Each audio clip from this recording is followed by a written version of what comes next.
If you've been looking over the past few years to buy a new-to-you plug-in car, possibly your first plug-in car, you'll be acutely aware that the prices for used electric cars have been ludicrously high.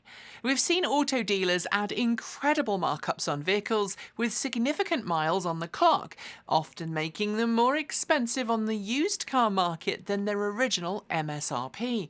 We've seen unscrupulous sorts, both individuals and dealerships, buy brand new cars at list price, only then to flip them to the highest bidder, pocketing any tax incentives and making a tiny profit in the process. And we've seen electric cars that once would have been a good used car deal command the kind of prices on the used car market that we once would have laughed off as impossible dreaming on the part of the seller.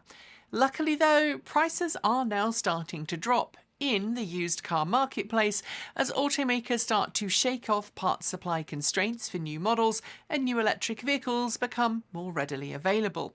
Add in some new incentives being offered in parts of the world that finally include used electric vehicles, and we are at a point where buying a used electric car might make good financial sense again.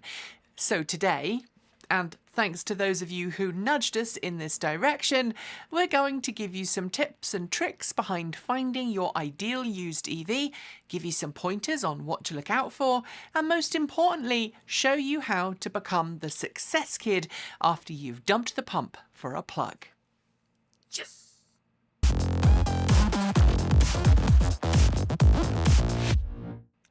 While we here at the channel have the pleasure of test driving some of the very latest electric vehicles to come to market, the reality is that most people don't buy new cars. And although new electric car sales are on the rise, with more electric vehicles sold in the last quarter than we used to see in a whole year, the reality is, for most countries around the world at least, for every new car sold, 2 to 3 used cars change hands. In 2021, for example, 15.3 million new vehicles were sold in the USA, but 43.1 million light-duty vehicles exchanged hands on the used car market. That statistic includes both internal combustion engine and plug-in vehicles, and while the used electric and plug-in hybrid market isn't as wide and varied as the used internal combustion engine market, for many people looking to buy an electric car, buying new simply isn't an option because they can't afford it.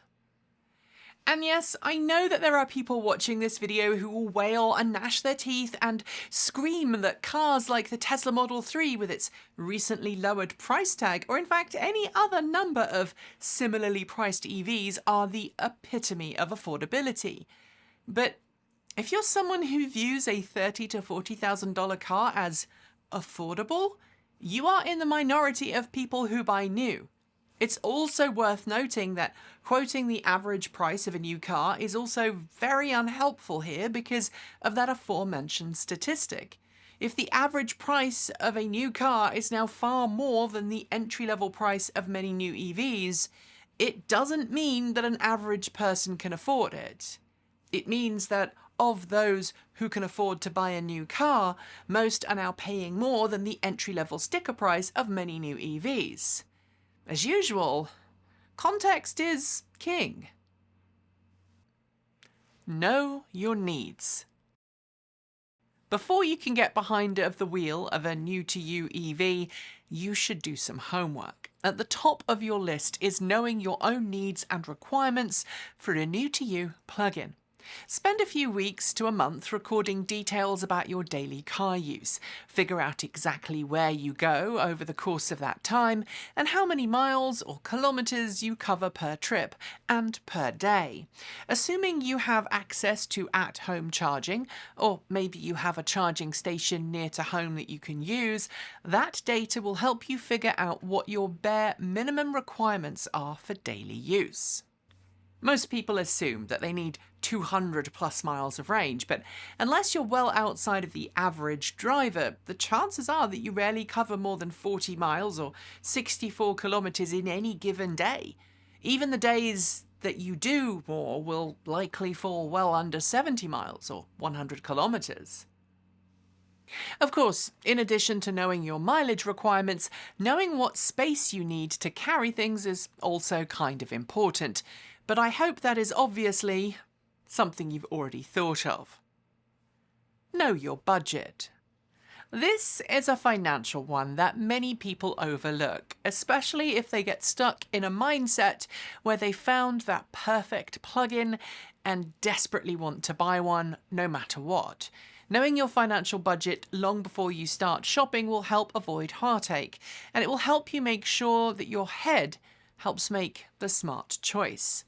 Financial experts usually recommend that your car payments should be no more than 10% of your monthly income, with total of 15 to 20% spent overall on cars. Of course, if you are switching from a gas car to an electric one, you need to remind yourself that, unlike an internal combustion engine car where your fuel costs may be as much as your finance costs, an electric car will generally cost very little to charge per month, especially if you can charge at home. Once you know your monthly expected mileage, you should be able to calculate your expected charging costs for each car you're looking at, although being conservative with those figures is advisable, as it's far easier to over-budget than to under-budget. Your budget should also include a small amount every month that you can put aside for repairs and insurance, which can be more expensive than for a gas car. People always forget about both of those things. Finally, for this segment, research your finance options. If you're talking about taking out a loan, shop around. Ask for pre-approval if it's offered, as having a pre-approval for a car loan will make the purchase process so much easier. Plus, it also shows sellers you're serious about buying the car. Remember, the financing offered by used car dealerships is rarely the best deal that you're going to get, and they'll often pressure you to add in extras if you do not need them. It's also handy to know that some credit unions offer specific financing for those upgrading to electric vehicles. Make friends with other EV owners. While the EV world is far larger than it used to be, there's still a great number of knowledgeable, friendly people out there who are willing to help answer your questions and point you in the right direction. Plus, if you're so inclined, you can make use of our one-on-one consulting services to help you find and pick a car that's right for you. Follow the links below if you're interested. It's an excellent service. Not that we're biased, mind. Joining a local EV owners group or finding a forum online for cars you're interested in buying will help you become a more informed consumer. It will help you find out the known bugs and quirks of each vehicle you're looking at, give you a better idea of what's considered over or underpriced, help you get people's real-world experience of range and driving, and give you a good understanding of what third-party and DIY repair options exist. While not all forums and local groups are created equally, it's usually pretty easy to figure out which ones have a bad reputation and which ones welcome newcomers with open arms. Additionally, making friends with local EV owners and forum members will help when it comes to testing any prospective EV you're looking at buying. Knowledge is most certainly powerful here. Get a feel for EVs. The other reason you may want to make friends with local EV groups and owners is that it's a great way for you to test drive and try out EVs without a salesperson breathing down your neck.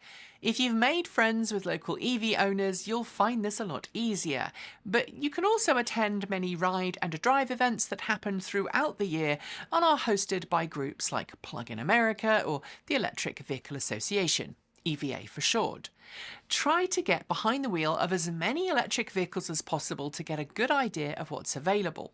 Try to experience different price points and power levels, and while you're at it, see if you can get some time to try out charging in your area.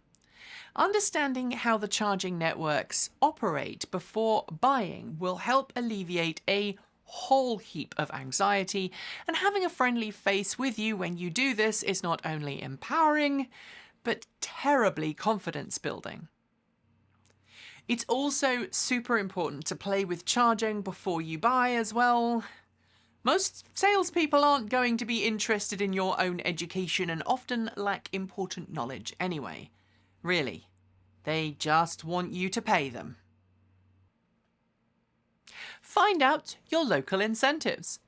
With both national and local incentives in many countries now available for plug-in cars, it's worth spending some time doing your research to make sure that you truly understand what incentives are available before you try to buy.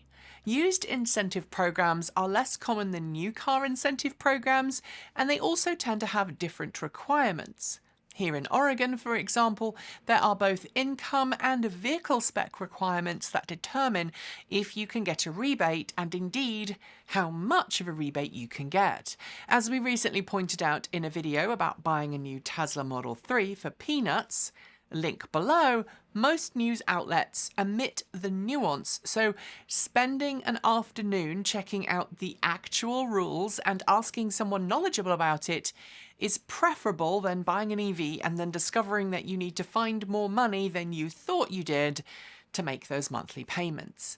Thanks to incredible popularity of EVs this year, we've seen quite a few of these rebate and incentive packages go on hold due to a lack of funding. So it's also important to make sure that the incentive you're looking at is definitely still available and be prepared for the possibility it might not be when you make your purchase. Research your favourites. Once you've had some time testing vehicles out that belong to friends or other EV owners in your area, it's time to intensify your research. These days, Kelley Blue Book is pretty accurate about used EV prices, and you should always get a good idea of the price versus the model and trim level. Because not all EVs are created equally, you should be cognizant that things like charging speed will impact residual values just as much as the vehicle's overall range.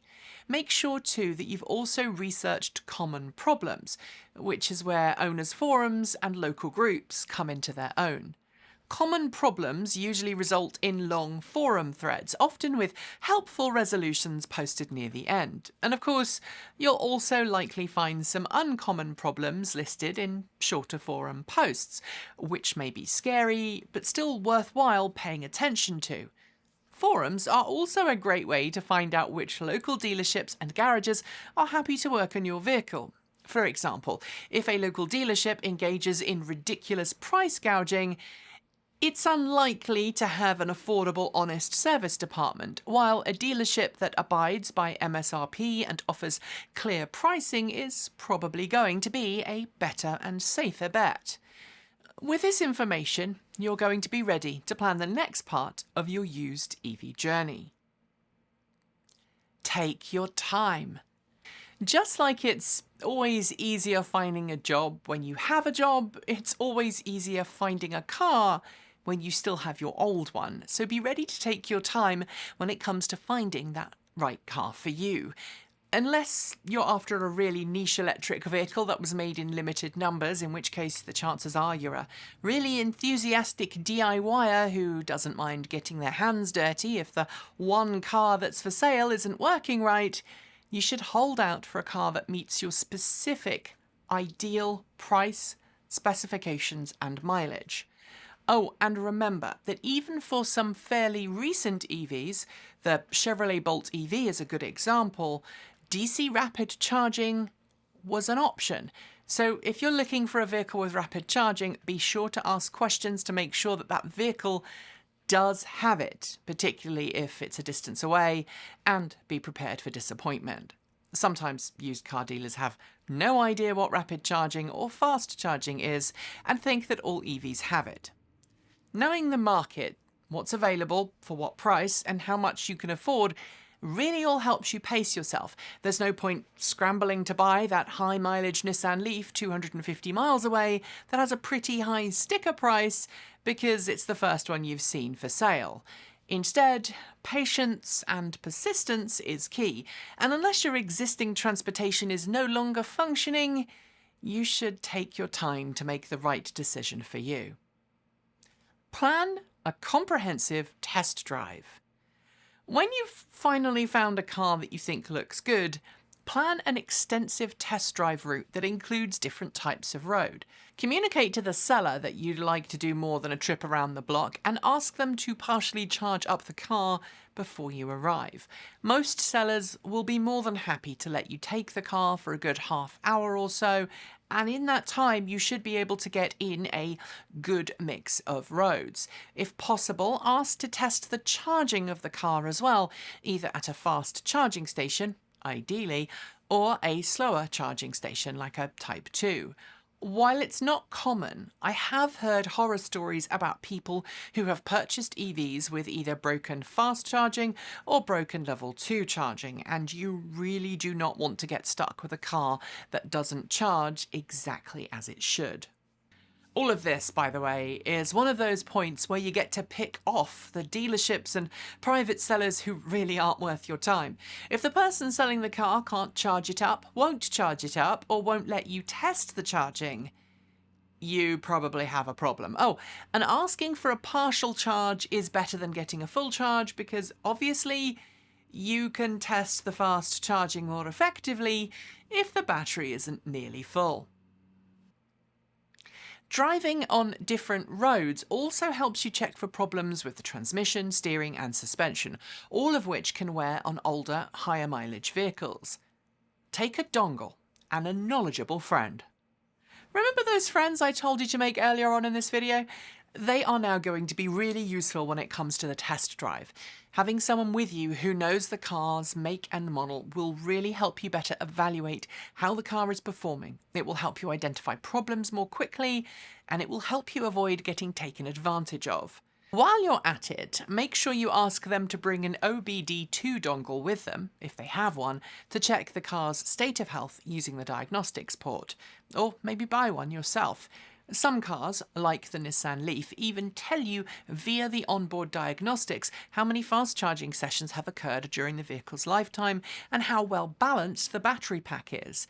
If you plug a dongle in and there's a cell or two within the battery pack that is very much lower in voltage than the rest, run. Well, maybe not run, but politely decline the sale, or at least use it as a bargaining chip to get a much better sales price. Using an onboard diagnostics reader will also help you figure out if the car has any recent errors or problems that might have been cleared with an ignition cycle, but still remain latched in the vehicle. It can also help avoid costly repairs further down the road. Ask lots of questions. Finally, with all of that research you've done, it's time to ask the tough questions. How has the car been used? Has it been driven and charged daily, or has it just been left to sit for long periods of time and not been connected to a charging station? Has it been fast charged a lot, or only charged using a level 2 station?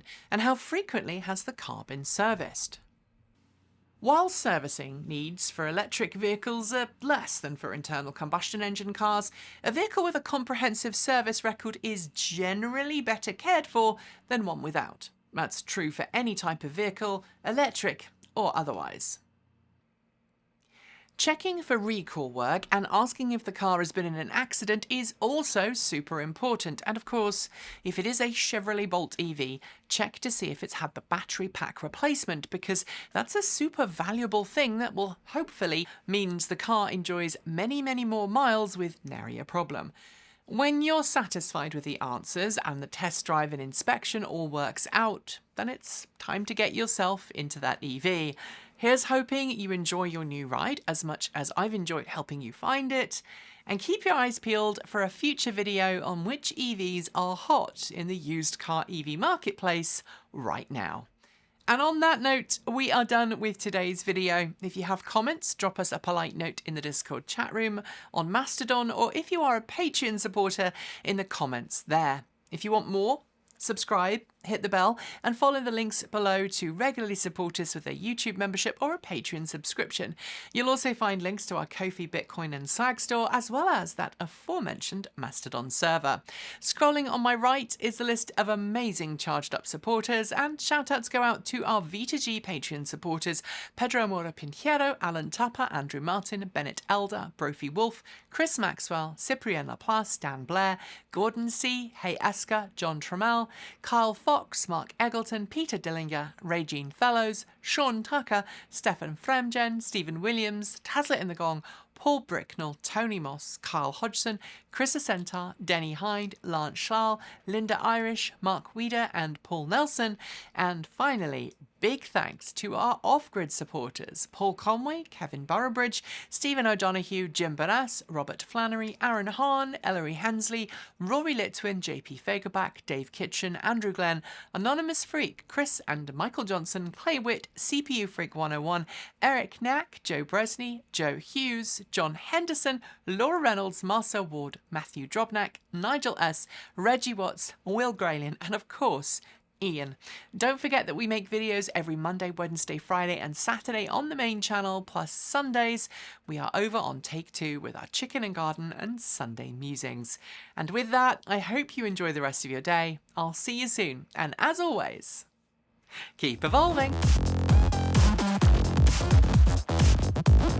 Welcome to another retro Mac side note at the end of this video. Yes, I still have my Power Mac G4 here and I haven't replaced it yet.